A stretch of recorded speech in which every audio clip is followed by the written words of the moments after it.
Yongjin from the Ilsan Apson Dental Clinic. We looked at the overview of digital guided surgery system, and also I introduced OneGuide system. And lastly, we looked how the OneGuide kit can be used in the last sessions. For the next 3 sessions, I'm going to tell you in which cases this OneGuide system can really be applied. First, be it OneGuide or digital guided surgery, I think the easiest case to use is for the anterior implant placement.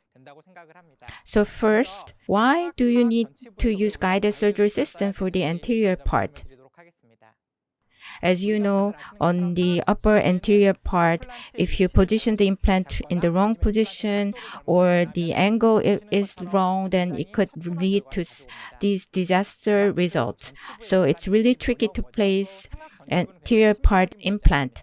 And it's aesthetic area. So if you place the implant wrong compared to bridge or the conventional method, it can become less aesthetic. You know all this part very well, so I will skip that. Then, why in the anterior part do you need to use digital guided implant surgery system? There are 3 reasons. First, after extraction, inevitably there is a bone resorption, but with this system, such resorption can be minimized. The thin labial bone will be resorbed after extraction, so you have to carefully take the tooth out. But the recommendation, because of that, is also to go flapless surgery. But if you can do guided surgery, then you can minimize bone resorption. And secondly, you can simplify bone grafting procedure. Now, because you can control the gap size, graft material can easily put into that gap hole. And thirdly, provisionals will be created beforehand and delivered immediately, making it more aesthetic. Let's look at one such case. On the upper part, 6 teeth were extracted, 3 implants were placed. But due to periodontal disease, there were mobility, and also on the right upper side, prostheses were also kind of shaky. This is pre-surgery photo. Gingival recession or labia bone defect did not exist, so I planned for immediate implant placement. To use OneGuide system in the implant studio program, first, ideal crown arrangement was done, so prosthesis design was done first. This is top-down approach, as I explained before. On the occlusal plane, this is the arrangement. And based on that, to place implant in the ideal position, the ideal prostheses were designed, and to support that, on the CT image, implants were planned for ideal positioning. So 3 implants were planned on the both side, number 3, and on one side, number 21, where the implant will go in. And OneGuide template was designed for adequate and accurate drilling and procedures. And after extraction on the day of surgery, the template was delivered, and then we saw whether there is gap between the teeth and the template, and if it fit well. And if it fit well, then you go for drilling based on the diameters that you all planned.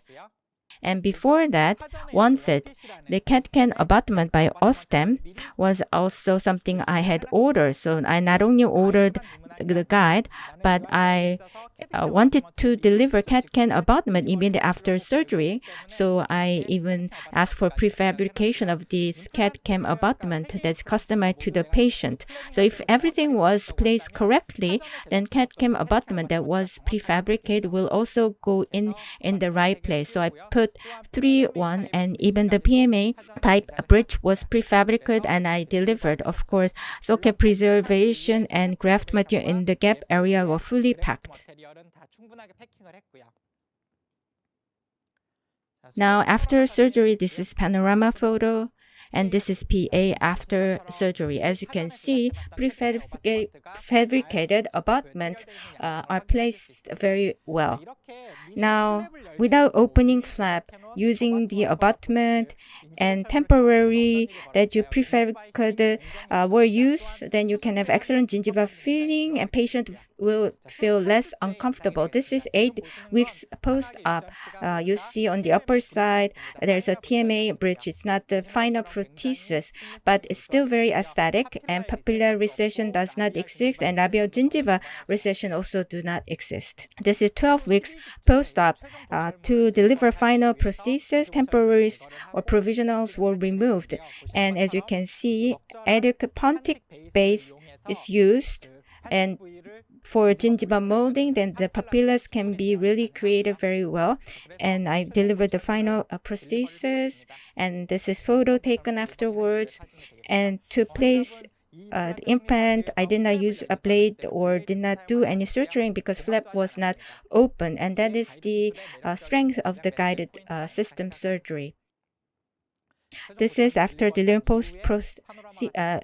final prosthesis. Now, I'm following up to 2 years, and as you can see, there's no gingival recession.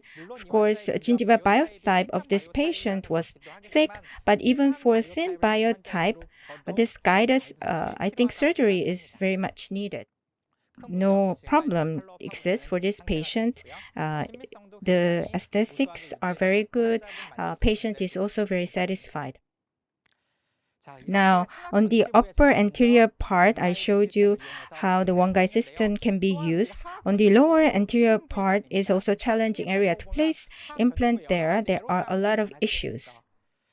The biggest issues would be first, there is a narrow bone width, and secondly, narrow mesiodistal distance. In other words, tricky to drill and to place implant. The bone is thin, so you need to do grafting. So a lot of tricky issues. So the mandibular anterior area, some hesitate or do not want to place implant.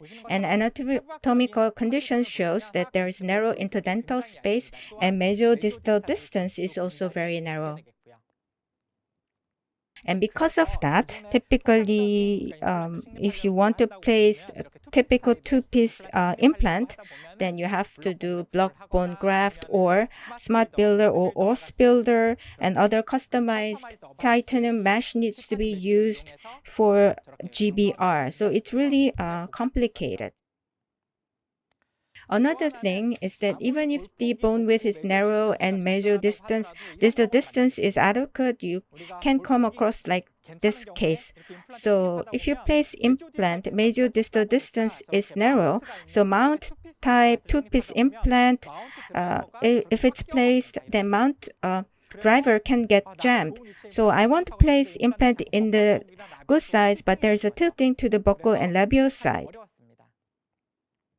But there is one strength. Unlike the upper part on the mandibular side, the strength is with the bone quality. It's either D1 or D2. In most cases, it's that level. So initial stability can be easily secured. And because of that, on the lower anterior part, to overcome the challenges, MS implant was designed by Austin. So I prefer using MS implant on the anterior part on the lower side, especially for the lateral incisor and central incisor. And I don't really use MS implant for canine part. And this is the MS implant. This is one body type, very sharp, and it has tapered body, and you can increase initial stability. And because it's one body, placing abutment or linking impression coping, such stems can be simplified.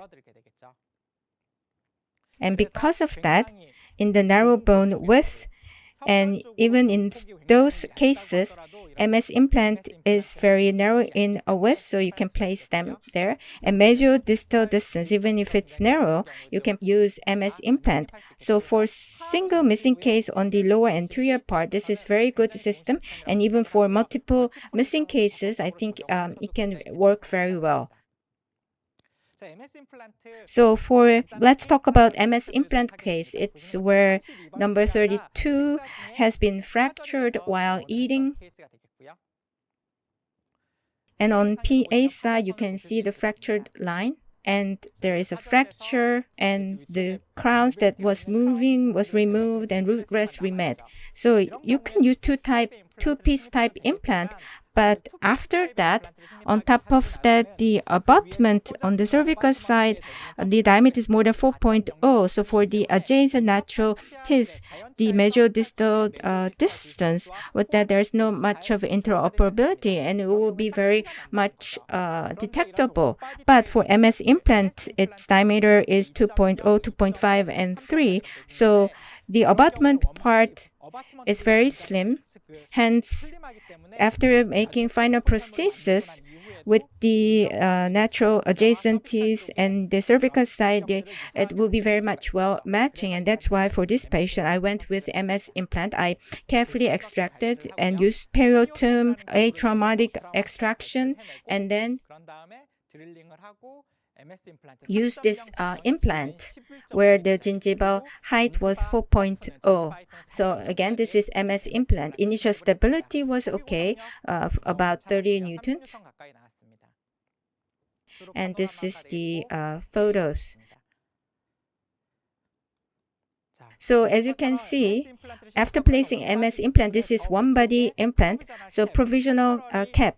The temporary crown is cemented with the provisional cap, and on top of that, temporary crown is cemented. In other words, the abutment area of MS implant, you don't directly cement to that. So like clip-on type prosthesis, temporary prosthesis can be made. Like this, clip-on type provisionals are made and delivered. After gingiva, you wait for gingiva healing and osseointegration. After 2 weeks, this is how it's healed. And if to do GB up, you open the flap, then papilla would have reset, and there could have been scars, and it would have been not very aesthetics. But in such cases, we went with the flapless approach, and immediately temporary crown was delivered. So it's molded to gingiva, and the papilla of the adjacent teeth were maintained. After 6 weeks of surgery, osseointegration complete, so I took impression. In taking impressions, the plastic impression cap is clip-on type, so very simple impression taking, and the final prostheses were delivered. And as you can see, what is implant versus what is natural teeth, you cannot distinguish. So these are the strengths of the MS implant. Post-surgery, after delivery final prosthesis, PA.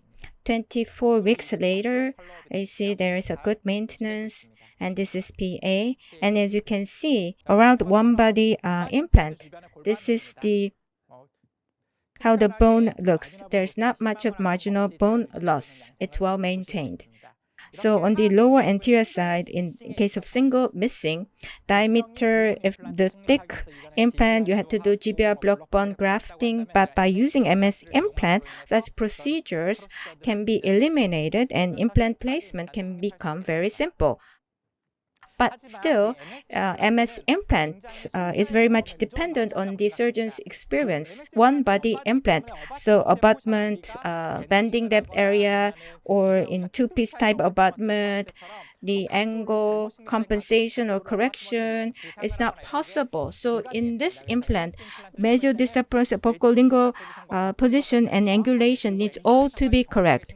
So labial surface line with the adjacent teeth, you have to go a bit toward lingual side. So it's very dependent on your experience. So if you're not experienced in implant placement, it might not be the first implant system you would go for. Then, using one guide kit, you might think is possible, but if you look at one guide kit, one guide drill stopper diameter is 6.0. But as you can see in the photo, in the mesial-distal distance, if it's less than 6, what to do? You cannot use one guide kit because one guide drill to drill in full depth, mesial-distal distance needs to be at least 6 or but in single missing, that would not be possible. What to do? So Austin created to overcome this narrow ridge. In case distal distance is narrow, to enable distal guided surgery, we developed new kit. It's OneMS kit. It was named One Narrow Kit, but now it's called OneMS kit. So on the lower anterior side, mesodistal distance narrow, or if you want to place one body implant, then using this OneMS system would be the good option. So let me explain about this OneMS kit. In OneMS kit, the implant you can place is MS implant, narrow ridge type, denture type, and temporary type. So 3 MS implant can be placed, and recently Austin introduced TS3 two-piece type 3.0 implant, the most narrow two-piece implant. This can also be placed using the OneMS kit. Now, on the lower anterior side, where the mesodistal distance is narrow, we reduce the guide barrel diameter to 3.5. In one guide kit, guide barrel diameter for normal hole drilling 5.0 and wide hole was 5.7. But here, it's 3.5. This is because mesodistal distance is often very narrow. And to avoid interference from the adjacent teeth, offset was extended. So guide barrel has become longer. In the one guide drill, guide barrel length was 8.0, but it's now extended to 11 millimeters because the offset is longer. In the one guide system, offset was 10.5. Offset is from the top of the plant implant to the top of the generated guided hole, that distance. So for TS implant, if you place with the one guide system, the distance is 10.5.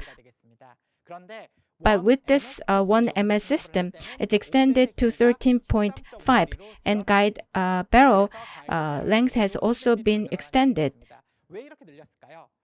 This is to avoid interference for adjacent teeth. So on the lower anterior part, gingival recession or vertical bone resorption often happens, and the crown becomes longer. In such cases, guide barrel drill is extended, and offset is also extended to avoid interference. And also, the library itself for MS implant and 3.0 TS3 implant are in the implant studio. So also in the OneMS system. So guide hole can be matched in the planning. So you don't really have to worry much. Just to the digital center, say I'm going to use OneMS implant here, then you would see that guide template for this OneMS kit will be made and delivered to you. So this is how the kit looks like, and everything is very narrow in diameters.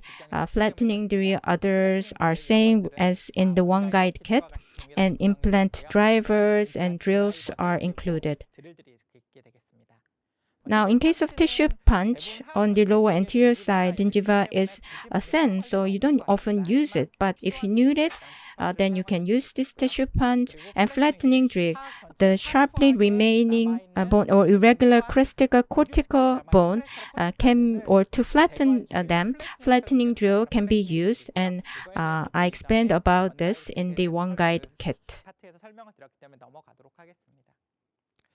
And OneMS drill, in MS implant or two-piece type 3.0 implant, this will be used as the final drill. And MS drill looks like this. Length is 8.5 to 13 millimeters. And in one guide kit, the shortest was 7.0.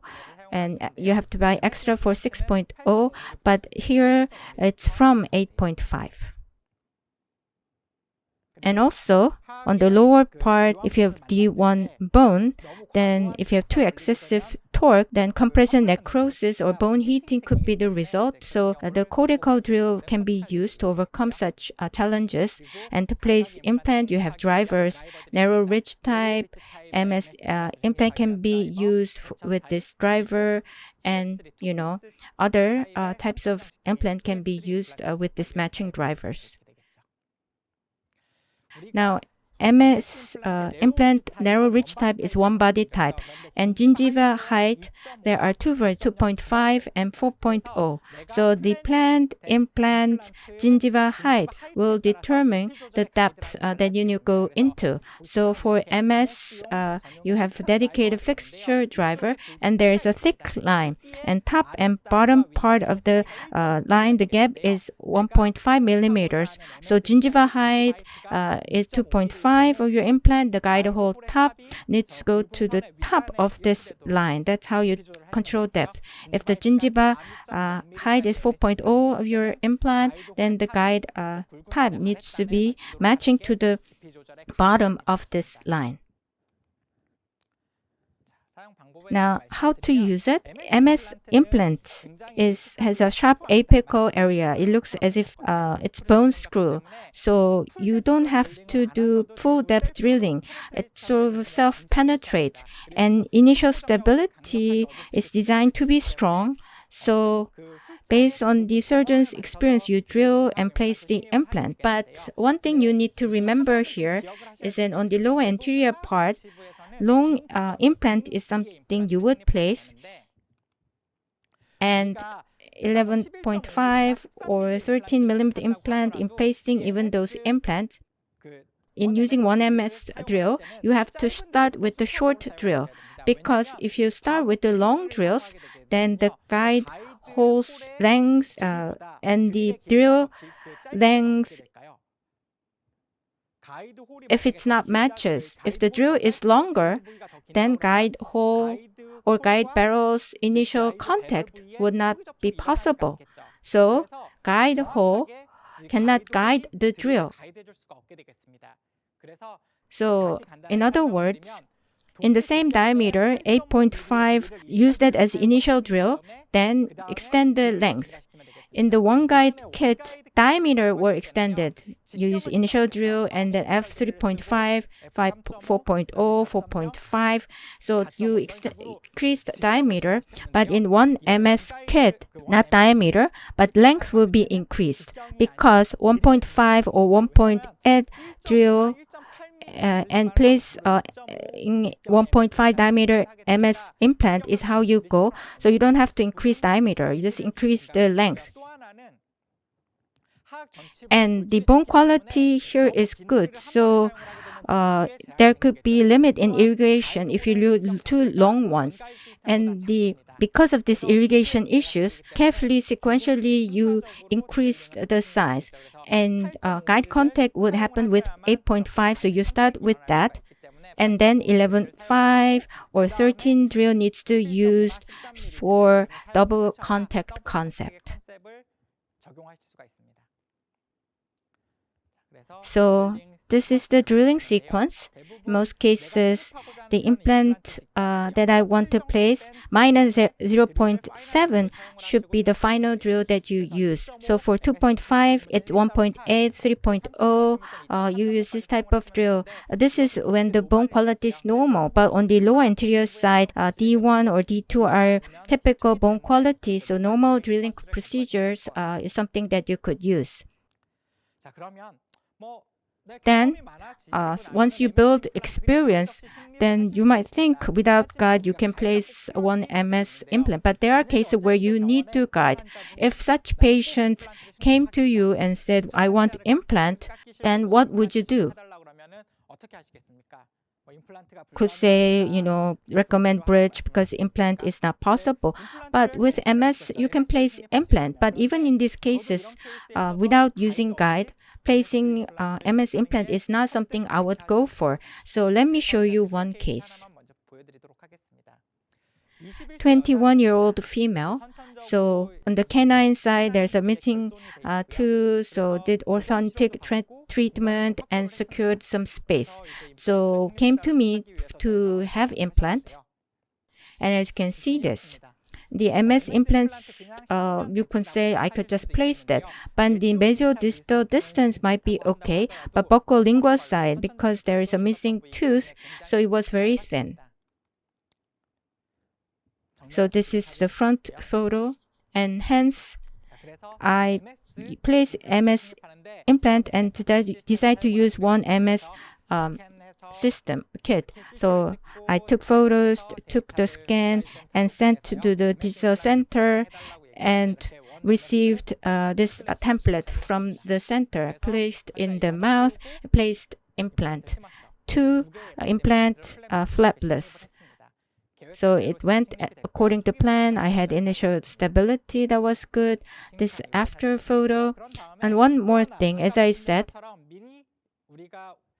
when you order to digital center, you could also order temporaries. So the temporary crown that was prefabricated was set. This is post-op panorama photo, PA, and as you can see, mesial-distal distance was very limited, but the implant was placed okay. If it have you a lot of experience in such case, just open the gingiva and placing implant, could that be the result? You would have to take X-ray and other very complicated steps would have been required. As you can see, the bone width was very narrow, but you can see it went very well. And this is 4 weeks post-op, not much of a problem. The integration is happening very smoothly. This is 3 months post-op. When I delivered the final prosthesis, the gingiva is healing very well. I did not open flap. The papilla is also maintained very well. I took impression. And then final prosthesis was delivered.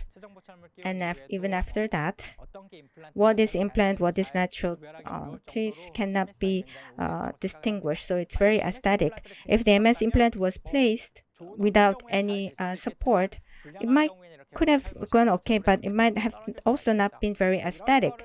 So looking at these cases, again, top-down approach is very important. Design the final crown and place implant in the ideal area. If it's 2-piece type, using abutment, some correction compensation can be made. But for one body MS implant, the help from guide is very crucial.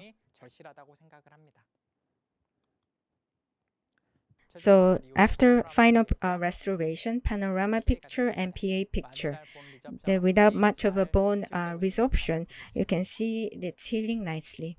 So I showed you on the upper and lower anterior part how to do guide surgery with actual cases, and we looked at OneMS kit and how to treat single missing case on the lower anterior side, how implant can be placed easily.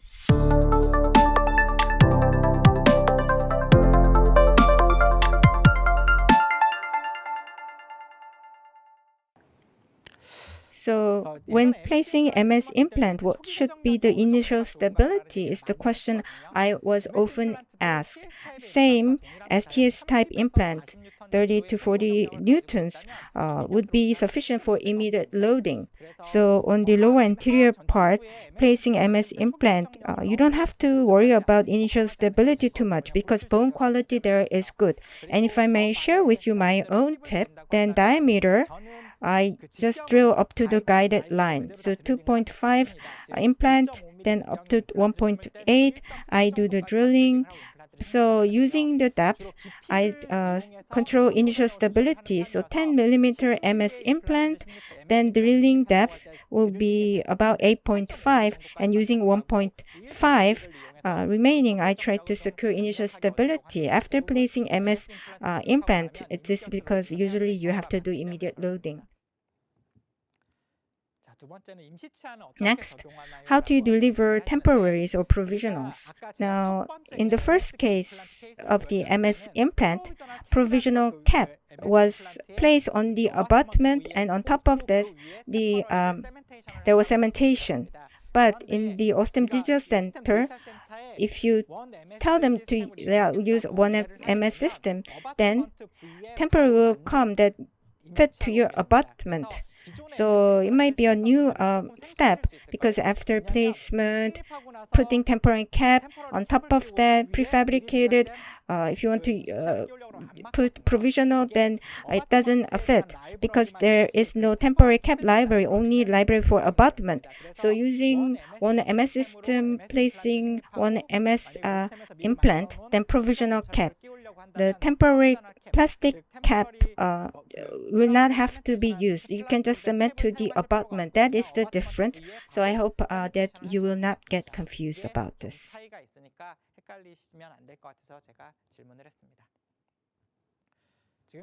Now, up to now, I looked at how to use the digital guide surgery system on the anterior part, and I will see you at the next session. Thank you. 감사합니다.